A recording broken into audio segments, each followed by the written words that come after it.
avec les personnes les plus en difficulté ou les plus isolées, elle est évidemment essentielle et on le sait d'autant plus après avoir vécu la situation sanitaire de ces dernières années.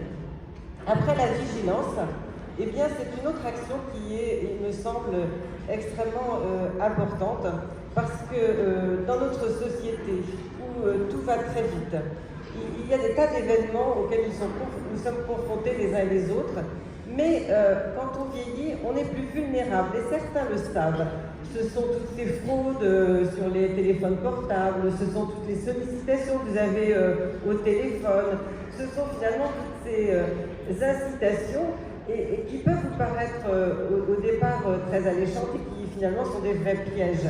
Et ça, je sais que Génération Mouvement, comme d'autres associations d'ailleurs, sont à vos côtés pour essayer de vous prévenir de ces malversations, voire de ces escroqueries parfois, parce qu'il y a vraiment de vraies escroqueries.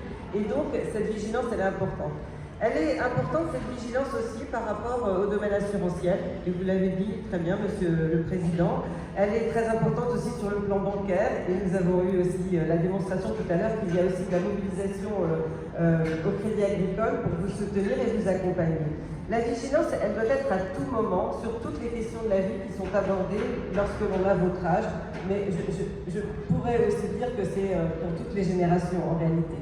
La vigilance par rapport à l'informatique, par rapport au numérique, ça c'est un vrai sujet. Mais il ne faut pas non plus vous culpabiliser. Vous savez, dans les jeunes générations, il y a des personnes qui ne savent pas du tout utiliser non plus les documents numériques, qui ne savent pas remplir de dossiers pour leur